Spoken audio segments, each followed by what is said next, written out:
One Planet, 20 Futures, der Podcast vom Nachhaltigkeitsrat Lützeburg. Willkommen beim Podcast One Planet, 20 Futures vom Nachhaltigkeitsrat Lützeburg. Mein Name ist noch immer Cedric Reiche und ich begleite euch heute für die letzte Kehr zum Podcast One Planet, 20 Futures. Das ist wirklich schon die letzte Episode von unserer ersten Saison von diesem Podcast, wie so es weitergeht. Mais wir haben uns heute etwas ganz Besonderes evaluiert. On a un invité très spécial pour le dernier épisode. On va le faire en français. Mais en fait, c'est la première fois qu'il y a un invité qui ne travaille pas au Luxembourg, mais vous apportez quelque chose de singulier, d'additionnel à notre discours. J'ai déjà produit plein de sujets, j'ai discuté plein de sujets avec beaucoup d'invités. Et aujourd'hui, on va parler de la décroissance. Un sujet qui n'a pas encore été touché, je peux vous le garantir. Timothée Paric, merci d'être venu. Pour expliquer un peu, le CSDD a fêté ses 20 ans d'existence en octobre 2024 et vous êtes l'invité spécial pour une table ronde, pour une discussion ce soir pour donner une conférence. Et merci de vous avoir pris le temps de venir aussi enregistrer un épisode du podcast et d'avoir cette discussion avec moi. Merci de m'avoir invité. Je vous présente brièvement un peu et vous pouvez déjà ajouter ce qui vous ne va pas, ce que vous n'aimez pas et ce que les gens doivent encore savoir sur vous. En fait, vous êtes économiste de formation. C'est vrai. Vous avez écrit et défendu une thèse de 871 pages. Je trouve rigolo qu'on lit toujours le nombre de pages avant de lire le titre. J'ai l'impression que les gens ne veulent pas discuter le titre, mais seulement la quantité du travail. Oui. Oui. Bon, le titre, moi je vais le lire quand même, The Political Economy of Degrowth. Ça a fait le buzz. En fait, dans la bulle, ça a vraiment fait le buzz. Tout le monde connaît cette thèse. Et vous avez écrit maintenant, il y a 2 années, un deuxième livre, Ralentir ou périr, l'économie de la décroissance. C'est-à-dire, je vous introduis comme le moine soldat de la décroissance. Oui, c'était pas parti pour être comme ça, mais je le suis devenu avec la popularité de la thèse. Oui, alors peut-être on commence brièvement. Économiste, quelle a été votre raison pour vous consacrer à l'économie? Parce que ça, c'est quand même votre point de départ. C'était pas l'écologie, c'était l'économie. Mais des mauvaises raisons déjà. J'ai l'impression qu'on finit le lycée et là on a l'impression qu'on veut étudier le monde qui nous entoure. Et moi à l'époque, jeune étudiant de 18 ans, le monde qui m'entoure c'est le monde des banques, de l'argent, du travail, du commerce international. Donc je me dis je vais étudier l'économie. Maintenant quand j'y réfléchis, je me dis c'est un petit peu bizarre qu'au lieu de penser le monde qui nous entoure, c'est un monde de matière physique, avec des matériaux, de l'énergie, c'est un monde avec des espèces vivantes, un monde biologique, un monde écologique, avec où on respire de l'oxygène, où nos organes, c'est un monde fait de médecine, de plein d'autres choses, tout de suite on se dise non, l'économie c'est vraiment la chose à savoir. Donc moi je suis allé étudier l'économie pour les mauvaises raisons, et au fil des diplômes, j'ai commencé à creuser et je me suis rendu compte que l'économie que j'avais étudiée à l'université, c'était un sous-secteur, une toute petite partie d'une économie beaucoup plus vaste, l'économie du vivant. Et donc c'est ce que j'ai essayé de faire dans ma thèse et maintenant dans mes recherches en économie écologique, c'est-à-dire de répondre à des questions d'économie, mais sans oublier en fait l'environnement qui est autour. Le changement climatique, vous l'avez perçu très tard, non? Très tard. J'ai dû attendre un Erasmus en Suède, à l'université d'Uppsala, oui, où j'ai pris l'un de mes premiers cours interdisciplinaires sur les problématiques environnementales. Quelque chose qu'on n'avait même pas en option, en fait, dans ma licence d'économie, qui était vraiment très mainstream. Et là, j'ai pris une gifle monumentale. C'est-à-dire qu'en tant qu'économiste, nous, on travaillait sur la croissance, la compétitivité, la productivité, l'inflation, les crises financières, voilà, ça c'était nos petits problèmes. Et là d'un coup, je découvre un problème gigantesque. J'avais l'impression, avant, moi j'étais en train de faire mon petit Rubik's Cube sur le Titanic, et là je découvre en fait que le problème c'est pas le Rubik's Cube, le problème c'est que le Titanic il fonce vers un iceberg. Et donc après cette rencontre avec le changement climatique, je me rends compte que waouh, même le changement climatique c'est qu'un problème.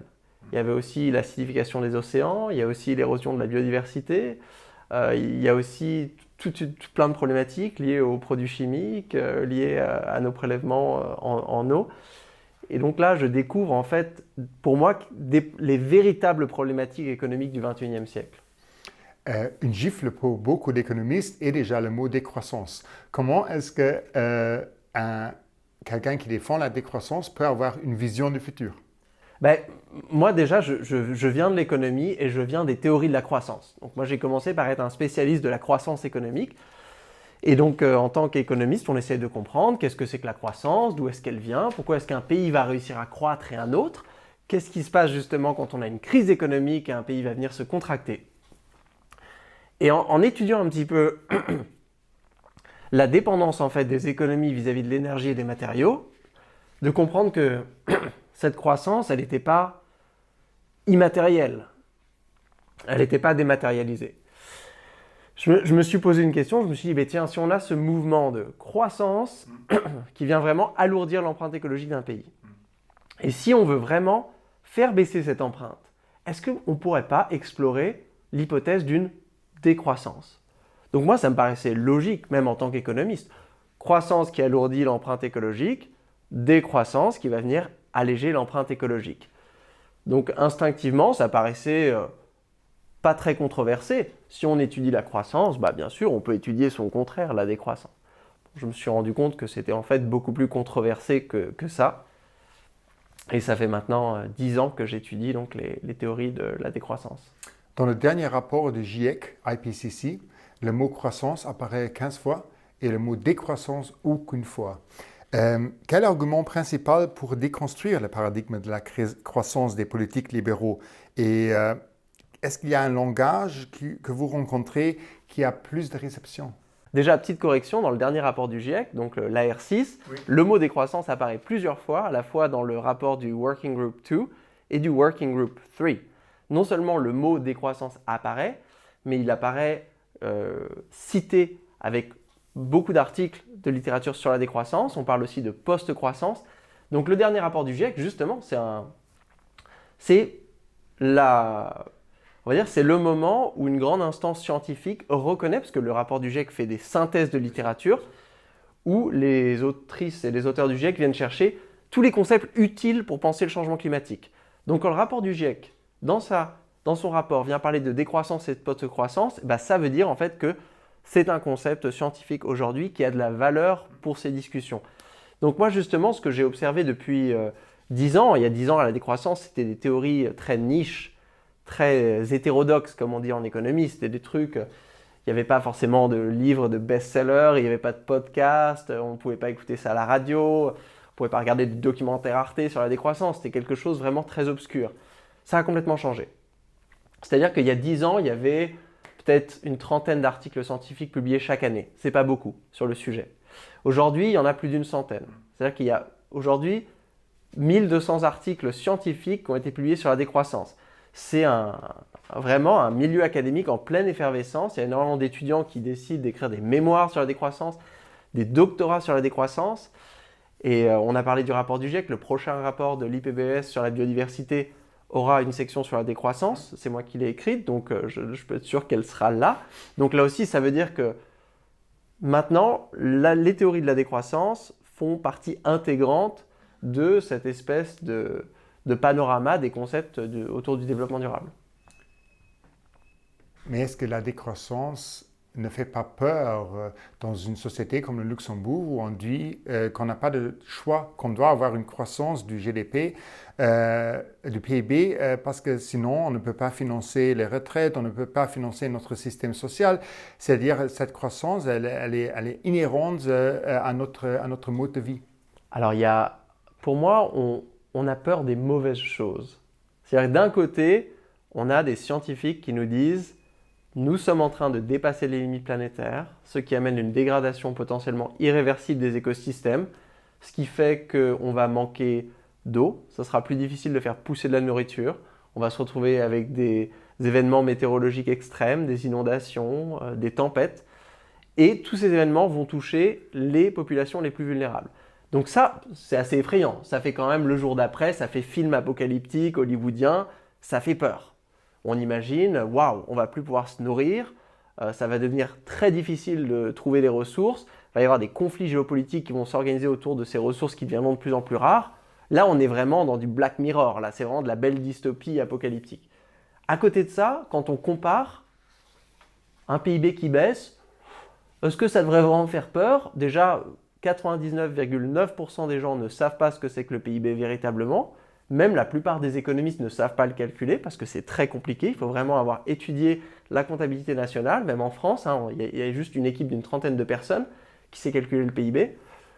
Donc le PIB en plus, c'est un indicateur qui est assez vieux. Il a été créé dans les années 1930 aux États-Unis par quelqu'un, un statisticien biélorusse, Simon Kuznets, qui, dès qu'il a créé le PIB, il a surtout dit au Congrès américain « Attention, je vous ai créé un indicateur de crise, ne l'utilisez pas pendant une période qui n'est pas une période de guerre et une période, une fois que vous êtes sorti de la crise, il faut avoir des indicateurs qualitatifs. » On ne l'a pas écouté.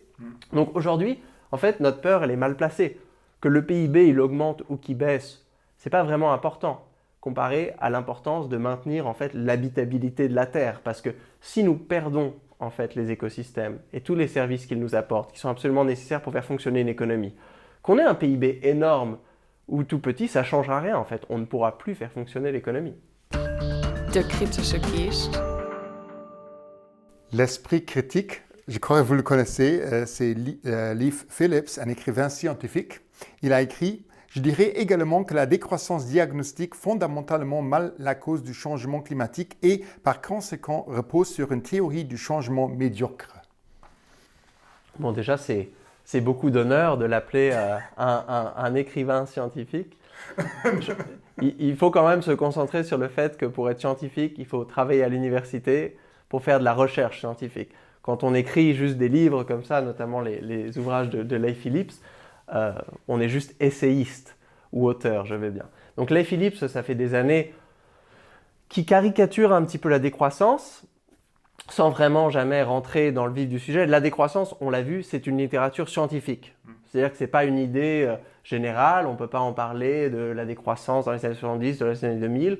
C'est des modèles, des hypothèses, des théories, des concepts précis, et c'est vraiment une littérature qui s'est beaucoup développée. Donc la décroissance aujourd'hui, elle a beaucoup changé par rapport à la décroissance en France quand elle a émergé en 2002, et avant ce qu'on appelait l'objection de croissance au début des années 70. Tout ça, c'est des théories qui, bien sûr, sont imbriquées, mais sont différentes.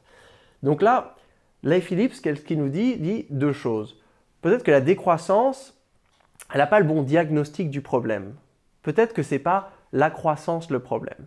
Alors ça, c'est un débat qui remonte à longtemps, au moins au début des années 2000, où les gens disaient « Oui, mais la croissance, ce n'est pas un problème parce que les pays riches, ils vont arriver à verdir leur croissance. » C'était le concept du découplage. Ils vont arriver à continuer à croître et baisser l'empreinte écologique. C'était une hypothèse qui a émergé en sciences économiques au début des années 90, et pourquoi pas, ça aurait pu être vrai. Mais aujourd'hui, on a au moins 20 ans, voire 30 ans de données où on peut observer, voir ce qui s'est passé. Le résultat, c'est qu'aucun pays au monde n'a réussi à découpler sa croissance économique de son empreinte écologique totale. Les seuls trucs qu'on arrive à observer, c'est bien sûr qu'il y a eu des baisses, par exemple, d'émissions de gaz à effet de serre. Donc ça, c'est un type de découplage. Et même ces baisses-là, on voit qu'elles sont minuscules. C'est-à-dire que certains pays, le Luxembourg en fait partie, ont réussi à faire baisser légèrement leurs émissions de gaz à effet de serre, mais pas suffisamment. Donc on voit que la croissance, elle s'est un petit peu verdie, mais elle ne s'est pas complètement sortie d'affaire. Donc c'est pour ça que si on n'arrive pas à verdir la croissance, ça ne nous laisse pas 12 000 choix. C'est-à-dire que si on n'arrive pas à verdir la croissance, il faut forcément agir sur les niveaux de production et de consommation.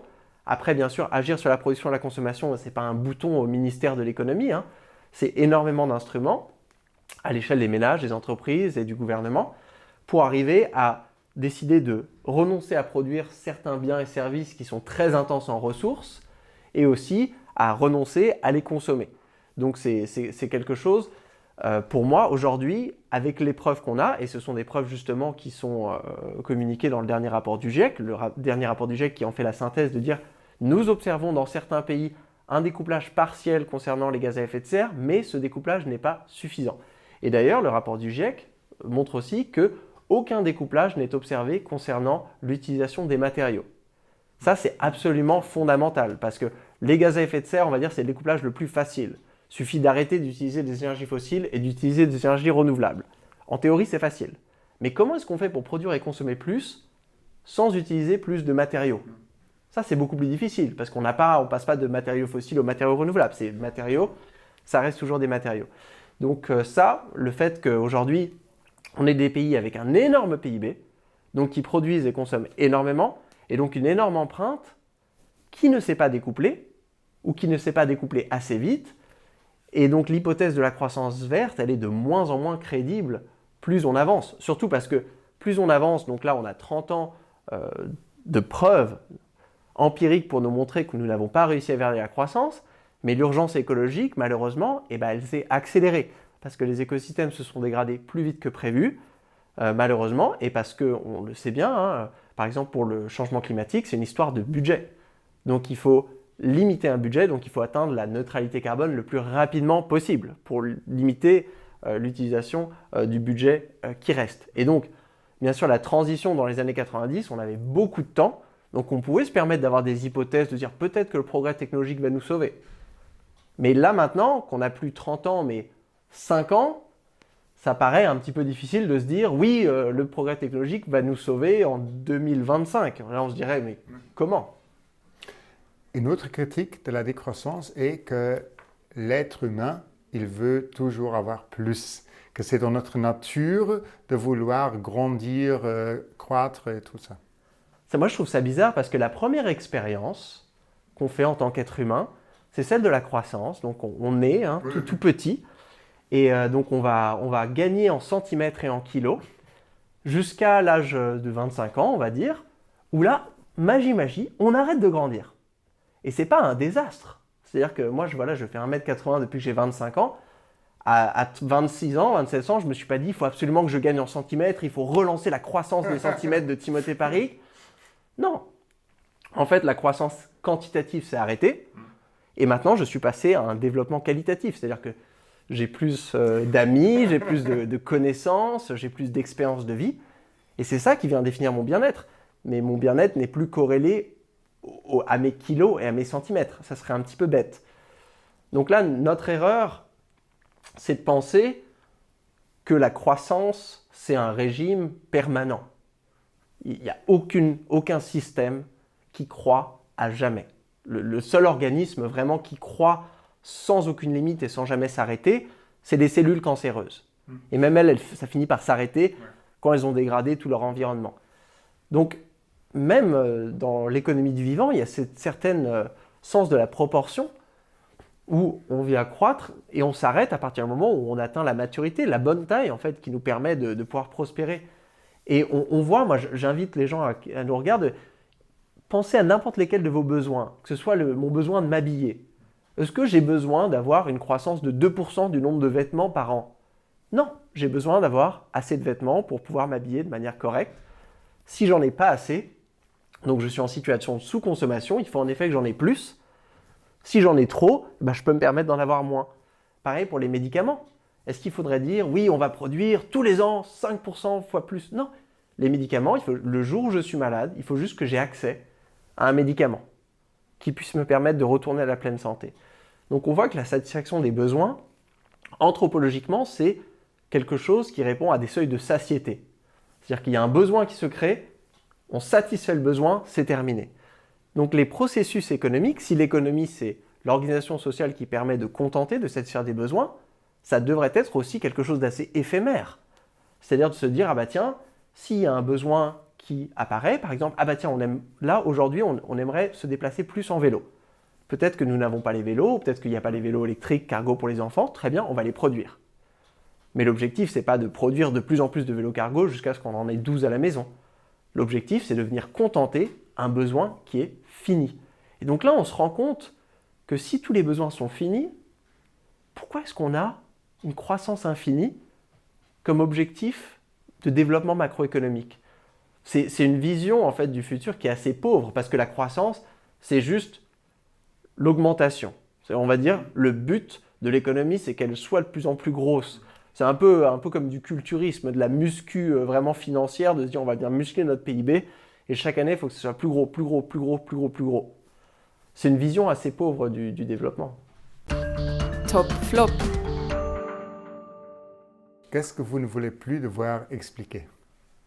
Alors, moi, c'est le fait que la décroissance, ça soit comme une récession, ou comme une pandémie, ou comme les effets d'une guerre ou d'un embargo. On comprend bien qu'il y a plein de types de croissance différentes. De la même manière, il y a plein de types de contractions économiques différentes.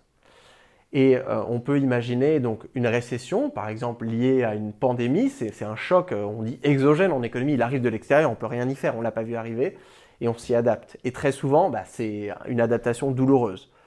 On est forcé de fermer des entreprises, on est forcé de mettre des personnes au chômage, on est forcé parfois de faire des politiques d'austérité au niveau des services publics, ce qui va venir exacerber en fait des situations de pauvreté pour les populations les plus vulnérables.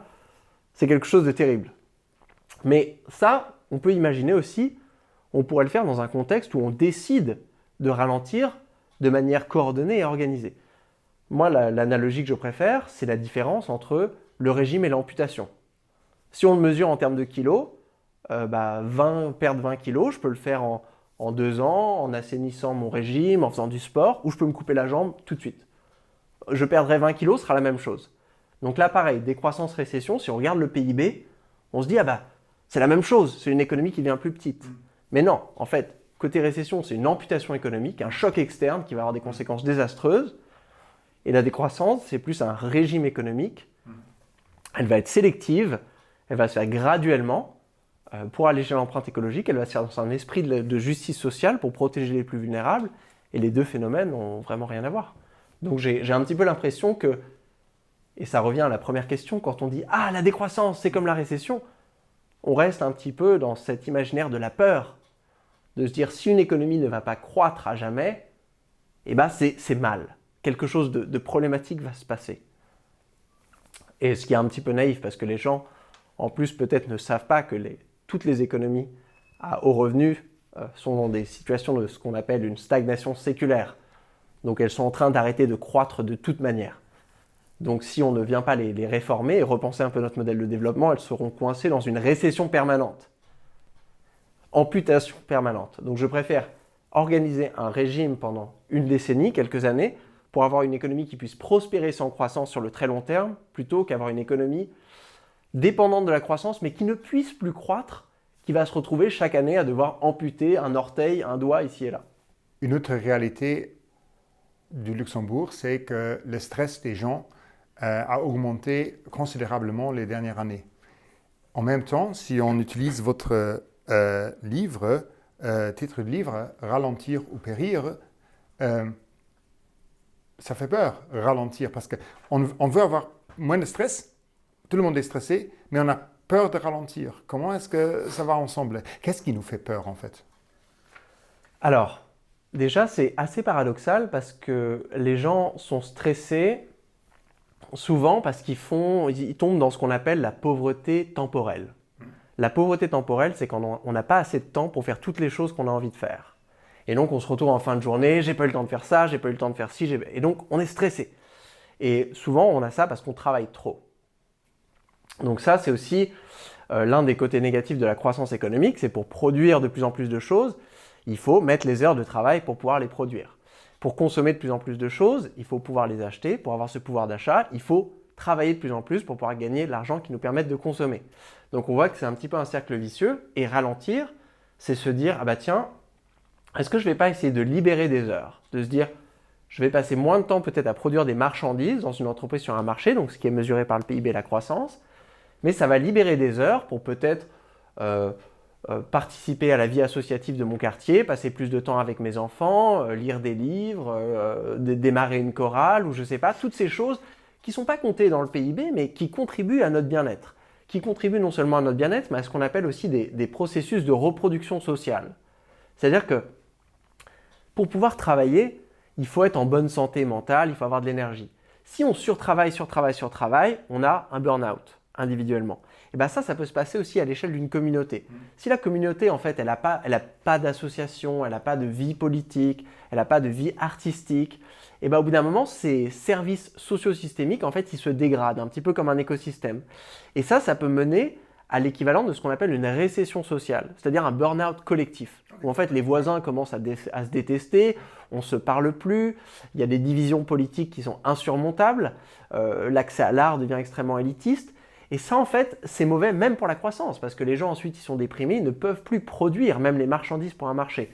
Donc le ralentissement, ici on a une belle double coïncidence, qui est assez heureuse de se dire non seulement on doit ralentir pour alléger l'empreinte écologique, ça c'est une certitude, on l'a vu parce que nous ne pouvons pas verdir la croissance, mais ce ralentissement risque d'avoir des co-bénéfices sociaux. Et d'ailleurs, ça, il y a tout un chapitre du dernier rapport du GIEC qui vient étaler un nombre impressionnant de preuves scientifiques pour montrer que le ralentissement et les baisses de consommation peuvent avoir énormément de co-bénéfices sociaux à partir du moment où elles sont bien organisées. Par exemple, si on arrive à travailler moins, faire plus de télétravail, peut-être réorganiser aussi l'aménagement d'un territoire pour se permettre d'utiliser moins la voiture, on va faire baisser la pollution de l'air en ville, la pollution sonore, les accidents de la route. Et donc, on voit ici que ça va venir créer du bien-être, ça va faire baisser les dépenses contraintes liées au traitement des maladies cardiovasculaires liées à la pollution de l'air, ça va alléger aussi donc les budgets de santé de l'État. Donc on voit qu'il y a plein de cercles vertueux qui sont liés en fait à ces stratégies de ralentissement où on va juste éviter la création ou l'aggravation d'un problème. Tro vom Nachhaltigkeitsrat. Le Luxembourg est une société multiculturelle et internationale. Pensez-vous que cette diversité culturelle pourrait être un atout ou un obstacle à l'adoption de la décroissance? Je ne sais pas si ça a vraiment un rapport, parce que la décroissance, c'est juste le résultat agrégé de plein de décisions, de renoncements productifs et de déconsommation. Donc de se dire, par exemple, si on regarde l'alimentation, donc l'alimentation c'est une part importante de notre empreinte carbone, et quand on regarde dans l'alimentation, c'est les produits carnés et surtout le bœuf qui représente près de la moitié des émissions de la part alimentaire. Donc en tant qu'économiste écologique, si on veut baisser l'empreinte carbone, c'est simple, il faut produire et consommer moins de viande et surtout de bœuf. Donc là on voit c'est des changements complexes, mais que ça s'applique vraiment dans un endroit ou dans un autre, je ne sais pas si ça a beaucoup d'importance. Ce qui va varier, en fait, c'est d'un pays à l'autre, d'un territoire à l'autre, même d'une ville à l'autre, d'un ménage à l'autre. Les choix vont être différents parce que les priorités sont différentes. Ce qu'on a en commun, c'est la finitude de nos budgets écologiques. Quand on nous dit, par exemple, à l'échelle du Luxembourg, vous avez un budget carbone en nombre de tonnes équivalent à votre population. En France, on en a un, en Suisse, on en a un autre. Et on ne peut pas consommer plus que ces tonnes. Mais après, on a le droit de les utiliser pour faire différentes choses. Peut-être qu'un pays, un ménage, une entreprise, une communauté va décider, nous, ce qui est très important pour nous, c'est cette chose-là. Et donc, on va utiliser nos tonnes de carbone pour faire ça. Et dans un autre pays, ça va être quelque chose d'autre. Peut-être un ménage décide, moi, j'aime tellement le bœuf que je préfère arrêter de prendre l'avion, vendre ma voiture, sortir toute mon épargne d'une banque qui investit dans des énergies fossiles, vraiment vivre avec moins de chauffage, vraiment pour continuer à partir du moment où on garde, on ne dépasse pas son budget carbone, personne ne pourra vous juger pour ça. C'est des décisions en fait économiques, d'allocation, on fait des décisions d'arbitrage d'un budget fini, et je ne pense pas qu'il y ait une recette miracle. Justement, ce qui est important, c'est de pouvoir discuter et identifier en fait les choses. Moi, c'est un petit peu mon travail en tant qu'économiste écologique, de se dire quels sont les biens et services qui sont extrêmement lourds écologiquement, mais dont on pourrait se passer assez simplement. Donc là, par exemple, pour l'exemple du bœuf, on voit qu'on surconsomme du bœuf. Dans beaucoup de nos sociétés occidentales, on en mange trop, ce qui crée des problèmes de santé, ce qui alourdit les comptes publics, ce qui crée donc des tensions financières. Là, si on se dit, si on arrive à juste manger moins de viande rouge, non seulement on allège l'empreinte écologique, trop bien, mais aussi on vient réduire donc les problèmes de santé. Niveau bien-être, on adore ne pas être malade, on est d'accord, ça je pense que c'est assez universel dans toutes les sociétés. On allège ça, et en tant qu'économiste public, on adore aussi ne pas avoir beaucoup de frais de santé pour un pays, surtout un pays qui a des problématiques de vieillissement, de retraite. On adore faire sortir des problèmes de santé qu'on pourrait éviter. Donc là, on voit c'est assez facile. Par contre, il y a d'autres problématiques qui peuvent être difficiles. Les personnes, par exemple, qui habitent très très loin de là où ils travaillent ou qui doivent amener leur enfant à la crèche, qui n'ont pas accès à un vélo cargo, il n'y a pas de piste cyclable. Là, les arbitrages sont différents. Donc on ne peut pas donner une recette miracle qui marche, mais la règle principale, vraiment, qui devrait être considérée comme inviolable, c'est ce principe de se dire notre empreinte écologique ne peut pas dépasser la biocapacité des écosystèmes. Sinon, on empiète sur le budget écologique de quelqu'un d'autre, aujourd'hui dans les pays les plus pauvres, ou des générations futures. Une question peut-être encore plus méta. Il y a beaucoup de luttes dans notre société. Est-ce que la décroissance favorise-t-elle la convergence des luttes? Alors moi, le concept de décroissance, je l'ai toujours trouvé très spécifique. On l'utilise entre économistes pour faire des scénarios de décroissance dans un pays. Et c'est vrai, quand on définit la décroissance comme une réduction de la production et de la consommation pour alléger l'empreinte écologique, bon, c'est quelque chose de très spécifique, mais le mot, il n'est pas très populaire. Il est aussi trop spécifique dans le sens où la plupart des gens ne savent pas ce que c'est que la croissance économique, donc parler de décroissance. Il y a des mots que je trouve quand même mieux pour organiser les convergences. L'économie du donut de Kate Raworth, par exemple, l'économiste britannique, c'est très très bien ça. L'idée d'avoir plafond écologique, planchers sociaux et le développement, le but c'est de rester au milieu. Ça, je pense que ça parle à plus de gens.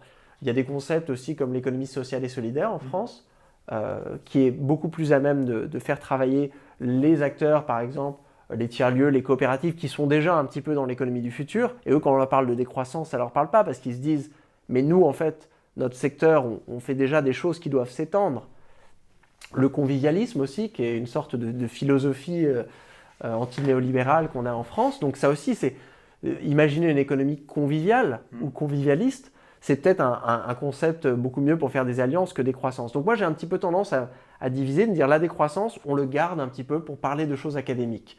En tant qu'économiste, on ne devrait pas avoir peur de parler de décroissance de la même manière qu'on n'a pas peur de parler de croissance. C'est pareil. Il y a le terme de post-croissance qui est aussi un peu plus large. La post-croissance, ça vient rassembler en fait toutes les théories qui partent d'une critique de la croissance. Donc l'objection de croissance des années 70, la décroissance soutenable et conviviale française du début des années 2010. Et donc post-croissance, c'est pas mal aussi parce que c'est plus englobant. Par exemple, le donut de Kate Raworth, qui est une approche critique envers de la croissance, elle fait partie de la grande boîte à outils des théories de la post-croissance. L'écosocialisme, par exemple, et le communisme décroissant japonais de Kohei Saito, il fait aussi partie de la boîte à outils. Est-ce qu'on parlerait de communisme décroissant au Luxembourg? Je pense que là, les gens ils commenceraient à avoir un petit peu peur.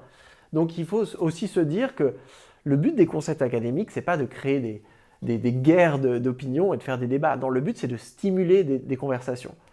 La décroissance, aujourd'hui, c'est un concept utile parce que ça nous permet à nous, économistes, de nous remettre un petit peu en question. Et de se dire, ah bah tiens, est-ce qu'on n'a pas accordé un petit peu trop de valeur à la croissance économique par rapport à d'autres objectifs sociaux et écologiques. Mais une fois qu'on aura réalisé ça, bon, on créera un autre concept qui stimulera d'autres discussions. Fakten, Fakten, Fakten. Quel fait ou quel chiffre est-ce que je dois mémoriser? Alors, ça va être assez compliqué parce que c'est un chiffre en 3 temps. Okay. C'est un chiffre sur les inégalités carbone. Oui. Alors, je donne le chiffre et après je l'explique. Le chiffre, en fait, il vient mesurer qui émet du carbone à l'échelle de la planète aujourd'hui. Donc, comment se divise un petit peu l'utilisation de notre budget carbone. On a les 10% les plus riches. À l'échelle de la planète, ça fait à peu près 700 millions de personnes. Alors, eux, ils utilisent près de la moitié du budget carbone mondial. Ce sont des personnes riches, donc 10%. Ils possèdent aussi 76% de la richesse mondiale. Donc, à l'échelle du monde, la richesse est très concentrée. Donc, ils possèdent énormément de richesses. Et parce qu'ils ont énormément de richesses, ils peuvent se permettre de produire et consommer beaucoup. Et donc, ils émettent beaucoup. Et ces personnes, elles sont assez bien loties parce qu'elles ne vont subir que 3% des dégâts liés au changement climatique. Alors que si on regarde de l'autre côté de la balance, la moitié de la population la plus pauvre. Donc là, on a 4 milliards de personnes. Et là, la situation est inversée. Donc les 4 milliards de personnes les plus pauvres à l'échelle de la planète ne possèdent que 2% du patrimoine mondial. C'était 76% pour les personnes les plus riches. Donc 2%, elles n'émettent que 12%. Donc 12% divisé par 4 milliards, ça fait une empreinte par habitant qui est toute petite, comparée aux 10%, la moitié sur 700 millions. Mais ces personnes-là, qui sont les plus vulnérables, les moins riches, et qui émettent le moins, vont faire face à 75% des impacts du changement climatique. Ce chiffre, j'aime bien le rappeler. C'est un chiffre, il y a les inégalités carbone, mais les ordres de grandeur sont similaires pour l'eau, les impacts sur la biodiversité, le sol, les matériaux. Pour rappeler que la décroissance, c'est vraiment une stratégie de régime pour les pays riches seulement. Donc la décroissance, c'est de se dire on va se concentrer sur ces régions qui peuvent se permettre de vivre avec moins. Et en fait, les ressources qu'on va libérer, ça va permettre d'avoir des processus de développement dans des régions du monde qui sous-consomment et sous-produisent, qui vont avoir besoin d'avoir accès à plus d'énergie, plus de matériaux, plus de mètres carrés constructibles, non seulement parce que ce sont des régions où des gens vivent encore en pauvreté, donc il va falloir les sortir de la pauvreté, et aussi parce qu'ils vont devoir s'adapter au changement climatique, ce qui va demander des ressources en plus. Donc là, on voit la décroissance, c'est un peu une stratégie à deux vitesses. On va dire décroissance dans les pays riches, pour permettre à tous les pays du Sud global d'avoir une véritable possibilité de développement, parce que sinon, si aujourd'hui nous continuons à dilapider un petit peu par exemple le budget carbone, qui sera le budget carbone à 1,5 degré, qui sera terminé dans 5 ans à consommation actuelle, il n'y aura plus de budget carbone, et les barils de pétrole que nous allons utiliser par exemple au Luxembourg pour faire rouler des voitures un petit peu plus grosses qu'on avait il y a 10 ans, ce seront des barils de pétrole qu'on ne pourra pas utiliser pour construire des câbles électriques ou des écoles dans des pays qui en ont besoin de manière assez critique. Donc là, on voit quand même ce chiffre, il nous amène sur une question éthique. Justice globale. climatique, c'est la justice climatique. De justice climatique. Elle fait beaucoup peur et il y a beaucoup de gens qui alors disent « Oui, mais on doit laisser les pays se développer ». Et bien c'est ça, pour qu'un pays se développe, il faut avoir accès à de l'énergie et des ressources. Nous d'ailleurs, les historiens économiques, ont très bien étudié ça ces dernières années. Pourquoi est-ce qu'un pays comme la France, le Luxembourg, tous les pays à haut revenu, pourquoi est-ce que nous sommes devenus riches? C'est pas parce qu'on a des super idées, non. C'est parce qu'on a eu accès à énormément d'énergie fossile, énormément de matériaux, et surtout on a eu accès à ces énergies et ces matériaux peu chers.